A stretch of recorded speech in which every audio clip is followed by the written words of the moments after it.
ನಮಸ್ಕಾರ. ಮೀನರಾಶಿಯ ಎಲ್ಲರಿಗೂ ಸ್ವಾಗತ. ನಿಮ್ಮ ಜೀವನದಲ್ಲಿ ಒಂದು ದೊಡ್ಡ ಮಹತ್ವದ ತಿರುವನ್ನೇ ಎದುರಿಸೋಕೆ ನೀವು ಸಿದ್ಧರಾಗಿದ್ದೀರಾ? ನೋಡಿ, ಇದು ಸುಮ್ಮನೆ ಹೇಳೋ ಭವಿಷ್ಯ ಅಲ್ಲ, ಬದಲಿಗೆ ನಿಮ್ಮ ಬದುಕಿನ ದಿಕ್ಕನ್ನೇ ಬದಲಾಯಿಸಬಲ್ಲ ಒಂದು ದೈವಿಕ ಸಂಕೇತ. ಬನ್ನಿ, ಇದರ ಬಗ್ಗೆ ಇನ್ನಷ್ಟು ಆಳವಾಗಿ ತಿಳಿದುಕೊಳ್ಳೋಣ. ಹೌದು, ನೀವು ಕೇಳಿದ್ದು ಸರಿ. ಮುಂಬರುವ ಕೇವಲ 7 ದಿನಗಳಲ್ಲಿ ಒಂದು ಮಹತ್ವರವಾದ ಬದಲಾವಣೆ ಆಗಲಿದೆ. ಇದು ನಿಮ್ಮ ಬದುಕಿನಲ್ಲೊಂದು ಹೊಸ ಅಧ್ಯಾಯವನ್ನೇ ಶುರು ಮಾಡಬಹುದು. ಹಾಗಾಗಿ ಈ ಕ್ಷಣವನ್ನ ತೆರೆದ ಮನಸ್ಸಿನಿಂದ, ಪೂರ್ಣ ಹೃದಯದಿಂದ ಸ್ವಾಗತಿಸೋಕೆ ಸಿದ್ಧರಾಗಿ. ಸರಿ, ಈ ಮುಂದಿನ ಕೆಲ ನಿಮಿಷಗಳಲ್ಲಿ ನಾವು ಏನನ್ನು ನೋಡೋಣ ಅಂದ್ರೆ, ಮೊದಲಿಗೆ ಈ ಮಹಾ ತಿರುವು ಅಂದ್ರೆ ಏನು ಅಂತ ಅರ್ಥ ಮಾಡ್ಕೊಳ್ಳೋಣ. ಆಮೇಲೆ ಈ ಬದಲಾವಣೆಯ ಹಿಂದೆ ಇರೋ ಗುರುಬಲದ ಬಗ್ಗೆ ತಿಳಿಯೋಣ. ಇದು ನಿಮ್ಮ ವೃತ್ತಿ, ಹಣಕಾಸು, ಸಂಬಂಧಗಳ ಮೇಲೆ ಹೇಗೆ ಪರಿಣಾಮ ಬೀರುತ್ತೆ ಮತ್ತು ಈ ಶಕ್ತಿಯನ್ನ ನಮ್ಮ ಅನುಕೂಲಕ್ಕೆ ಹೇಗೆ ಬಳಸ್ಕೊಳ್ಬೋದು ಅಂತನೂ ನೋಡೋಣ. ಕೊನೆಗೆ ಈ ವಾರ ಯಾಕೆ ಇಷ್ಟು ಮುಖ್ಯ ಅನ್ನೋದನ್ನ ಅರ್ಥ ಮಾಡ್ಕೊಳ್ಳೋಣ. ಹಾಗಾದ್ರೆ ಬನ್ನಿ ಶುರು ಮಾಡೋಣ. ಮೊದಲನೇ ವಿಷಯ, ಈ ಬರ್ಲಿರೋ ವಾರ ಇದೆಯಲ್ಲ, ಇದು ಖಂಡಿತವಾಗಿಯೂ ಒಂದು ಸಾಮಾನ್ಯ ವಾರ ಆಗಿರೋದಿಲ್ಲ. ಇದು ನಿಮ್ಮ ಜೀವನದ ಪುಸ್ತಕದಲ್ಲಿ ಒಂದು ಹೊಸ ರೋಚಕ ಅಧ್ಯಾಯದ ಮುನ್ನುಡಿ ಅಂತಾನೆ ಹೇಳ್ಬೋದು. ಇದು ಸುಮ್ಮನೆ ಆಕಸ್ಮಿಕವಾಗಿ ನಡೀತಿರೋದಲ್ಲ. ಇಡೀ ಬ್ರಹ್ಮಾಂಡದ ಸಕಾರಾತ್ಮಕ ಶಕ್ತಿಗಳೆಲ್ಲ ಒಂದಾಗಿ ನಿಮ್ಗೋಸ್ಕರ ಕೆಲಸ ಮಾಡ್ತಿವೆ ಅಂತ ಅನ್ಕೊಳ್ಳಿ. ಯಾಕೆ? ನಿಮ್ಮ ಮನಸ್ಸಲ್ಲಿರೋ ಗೊಂದಲಗಳನ್ನು ದೂರ ಮಾಡಿ ಒಂದು ಸ್ಪಷ್ಟವಾದ, ಉಜ್ವಲವಾದ ಹೊಸ ದಾರಿಯನ್ನು ತೋರ್ಸೋಕೆ. ಈಗ ನಿಮ್ಮ ಮನಸ್ಸಲ್ಲಿ ಒಂದು ಪ್ರಶ್ನೆ ಮೂಡಿರಬಹುದು. ಅಷ್ಟಕ್ಕೂ ಈ ದೊಡ್ಡ ಬದಲಾವಣೆಯ ಹಿಂದಿರೋ ಆ ದೈವಿಕ ಶಕ್ತಿ ಯಾವುದು? ಅದು ಬೇರೆ ಯಾರೂ ಅಲ್ಲ, ಸಾಕ್ಷಾತ್ ದೇವಗುರು ಬೃಹಸ್ಪತಿ. ಜ್ಞಾನ, ಸೌಭಾಗ್ಯವನ್ನ ಕರುಣಿಸೋ ಗುರು ಒಬ್ಬ ಮಾರ್ಗದರ್ಶಕನಂತೆ ನಿಮ್ಮ ಕೈ ಹಿಡಿದು ಮುಂದೆ ನಡೆಸ್ತಿದ್ದಾನೆ.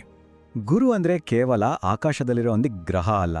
ಗುರು ಅಂದ್ರೆ ಜ್ಞಾನದ ಬೆಳಕು, ವಿಸ್ತರಣೆಯ ಸಂಕೇತ ಮತ್ತು ಆಧ್ಯಾತ್ಮಿಕ ಮಾರ್ಗದರ್ಶನ. ಸದ್ಯದ ಸಮಯದಲ್ಲಿ ಗುರು ನಿಮ್ಮ ಜೀವನಕ್ಕೆ ಒಂದು ಹೊಸ ಬೆಳಕನ್ನು ತರುತ್ತಿದ್ದಾರೆ. ಇದರಿಂದ ನಿಮ್ಮ ಮುಂದಿನ ದಾರಿ ಕ್ರಿಸ್ಟಲ್ ಕ್ಲಿಯರ್ ಆಗಿ ಕಾಣಿಸಲಿದೆ. ಇದೇ ನಿಮಗೆ ದೊಡ್ಡ ಭರವಸೆ ಅಲ್ವಾ? ಓಕೆ, ಈಗ ಈ ಇಡೀ ವಿಚಾರದ ಅತ್ಯಂತ ಕುತೂಹಲಕಾರಿ ಭಾಗಕ್ಕೆ ಬಂದಿದ್ದೇವೆ.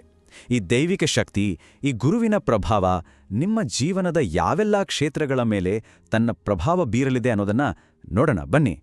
ಗಮನಿಸಿ, ಮೊದಲನೆಯದಾಗಿ ನಿಮ್ಮ ವೃತ್ತಿ ಜೀವನ. ಇಲ್ಲಿಯವರೆಗೂ ಇದ್ದ ಗೊಂದಲ, ಏನು ಮಾಡಬೇಕು ಅನ್ನೋ ಅನಿಶ್ಚಿತತೆ, ಅದೆಲ್ಲ ದೂರವಾಗಿ ಒಂದು ಹೊಸ ದಿಕ್ಕು ಸಿಗಲಿದೆ. ಇನ್ನು ಹಣಕಾಸಿನ ವಿಚಾರಕ್ಕೆ ಬಂದರೆ, ಸಕಾರಾತ್ಮಕ ಬದಲಾವಣೆಗಳು ಮತ್ತು ಬೆಳವಣಿಗೆಗೆ ಹೊಸ ಅವಕಾಶಗಳು ಹುಡುಕೊಂಡು ಬರಲಿವೆ. ಕುಟುಂಬ ಹಾಗೂ ಸಂಬಂಧಗಳಲ್ಲಿ ಇನ್ನಷ್ಟು ಆಳವಾದ ಬಾಂಧವ್ಯ, ಪ್ರೀತಿ ಮತ್ತು ತಿಳುವಳಿಕೆ ಹೆಚ್ಚಾಗಲಿದೆ. ಎಲ್ಲಕ್ಕಿಂತ ಮುಖ್ಯವಾಗಿ ನಿಮ್ಮ ಮಾನಸಿಕ ಸ್ಥೈರ್ಯ. ಒಳಗಿನಿಂದಲೇ ಒಂದು ಅದ್ಭುತವಾದ ಪರಿವರ್ತನೆಯಾಗಿ ನೀವು ಇನ್ನಷ್ಟು ಧೈರ್ಯವಂತರಾಗುತ್ತೀರಿ. ಸರಿ, ಈ ಎಲ್ಲಾ ಬದಲಾವಣೆಗಳ ಬಗ್ಗೆ ತಿಳಿದುಕೊಂಡಾಯ್ತು. ಆದರೆ ನಿಜವಾದ ಪ್ರಶ್ನೆ ಇರೋದು ಇಲ್ಲಿ. ಈ ಅದ್ಭುತವಾದ ಶಕ್ತಿಯೊಂದಿಗೆ ನಾವು ಒಂದಾಗೋದು ಹೇಗೆ? ಈ ದೈವಿಕ ಶಕ್ತಿಯ ಲಾಭವನ್ನ ಪೂರ್ತಿಯಾಗಿ ಪಡೆಯೋದು ಹೇಗೆ? ಅದೇ ಈ ದೊಡ್ಡ ಪ್ರಶ್ನೆಗೆ ಉತ್ತರ ಏನು?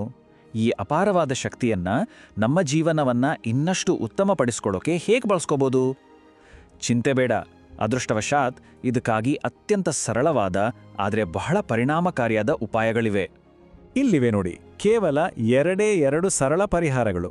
ಮೊದಲನೇದು, ಪ್ರತಿ ಗುರುವಾರ ಹಳದಿ ಬಣ್ಣದ ಹೂವುಗಳನ್ನು ದಾನ ಮಾಡೋದು. ಎರಡನೇದು, ಪೂರ್ತಿ ಶ್ರದ್ಧಾ ಭಕ್ತಿಯಿಂದ ಶ್ರೀ ದಕ್ಷಿಣಾಮೂರ್ತಿ ಸ್ತೋತ್ರವನ್ನ ಪಠಿಸೋದು. ಈ ಚಿಕ್ಕ ಕೆಲಸಗಳು ಬ್ರಹ್ಮಾಂಡದ ಆ ದೊಡ್ಡ ಶಕ್ತಿಯೊಂದಿಗೆ ನಿಮ್ಮನ್ನ ಬೆಸೆಯೋಕೆ ಸಹಾಯ ಮಾಡುತ್ತೆ. ಯಾಕೆ ಈ ಪರಿಹಾರಗಳು ಅಂದ್ರೆ, ಇದರ ಹಿಂದೆ ಒಂದು ಆಳವಾದ ಅರ್ಥವಿದೆ. ಹಳದಿ ಹೂಗಳು ಸಾಕ್ಷಾತ್ ಗುರುವಿನ ಜ್ಞಾನ ಮತ್ತು ಕೃಪೆಯ ಸಂಕೇತ. ಅದೇ ರೀತಿ ನೀವು ಸ್ತೋತ್ರ ಪಠಿಸಿದಾಗ ನಿಮ್ಮ ಆತ್ಮ ನೇರವಾಗಿ ಆ ದೈವಿಕ ಜ್ಞಾನದ ಜೊತೆ ಸಂಪರ್ಕ ಸಾಧಿಸುತ್ತೆ. ಇದು ಕೇವಲ ಒಂದು ಆಚರಣೆಯಲ್ಲ, ಬದಲಿಗೆ ಭಗವಂತನಿಗೆ ನಿಮ್ಮನ್ನ ನೀವು ಅರ್ಪಿಸಿಕೊಳ್ಳುವ ಒಂದು ಸುಂದರ ಮಾರ್ಗ. ನಾವೀಗ ನಮ್ಮ ಈ ಪಯಣದ ಕೊನೆಯ ಘಟ್ಟಕ್ಕೆ ಬಂದಿದ್ದೀವಿ. ನೆನಪಿಡಿ, ಈ ಮುಂಬರುವ ವಾರವನ್ನ ಕೇವಲ 7 ದಿನಗಳು ಅಂತ ನೋಡಬೇಡಿ. ಇದು ಒಂದು ಶಕ್ತಿಶಾಲಿ ಅವಕಾಶ. ನಿಮ್ಮ ಜೀವನಕ್ಕೆ ಒಂದು ಹೊಸ ತಿರುವು ಕೊಡೋಕೆ ಸಿಕ್ಕಿರೋ ಒಂದು ಅದ್ಭುತ ಸಮಯ. ಒಂದು ಮಾತನ್ನ ಚೆನ್ನಾಗಿ ನೆನಪಿಟ್ಟುಕೊಳ್ಳಿ, ಇದು ನಿಮ್ಮ ಹಣೆಬರಹದಲ್ಲಿ ಮೊದಲೇ ಬರೆದಿಟ್ಟಿದ್ದಲ್ಲ, ಬದಲಿಗೆ ನಿಮ್ಮ ಜೀವನವನ್ನ ನೀವೇ ರೂಪಿಸಿಕೊಳ್ಳೋಕೆ ಸಿಕ್ಕಿರುವ ಒಂದು ದೈವಿಕ ಆಹ್ವಾನ. ನೀವು ಈ ಕಥೆಯನ್ನ ಸುಮ್ಮನೆ ನೋಡೋ ಪ್ರೇಕ್ಷಕರಲ್ಲ, ನೀವೇ ಇದರ ನಾಯಕರು. ಮರಿಬೇಡಿ, ಆ ಮಹಾ ತಿರುವು ಬರಲಿದೆ ಅನ್ನೋದಕ್ಕಿಂತ ಹೆಚ್ಚಾಗಿ ಅದು ಈಗಾಗಲೇ ಶುರುವಾಗಿದೆ. ಹೌದು, ಇದೇ ಕ್ಷಣದಿಂದ ದೈವಿಕ ಮಾರ್ಗದರ್ಶನ ನಿಮ್ಮ ಜೊತೆ ಇದೆ, ರಕ್ಷಣೆ ನಿಮ್ಮ ಜೊತೆ ಇದೆ. ಸಂಪೂರ್ಣ ಆತ್ಮವಿಶ್ವಾಸದಿಂದ ಈ ಹೊಸ ಅಧ್ಯಾಯವನ್ನ ಅಪ್ಪಿಕೊಳ್ಳಿ. ನಿಮ್ಮ ಭವಿಷ್ಯ ಖಂಡಿತವಾಗಿಯೂ ಉಜ್ವಲವಾಗಿದೆ.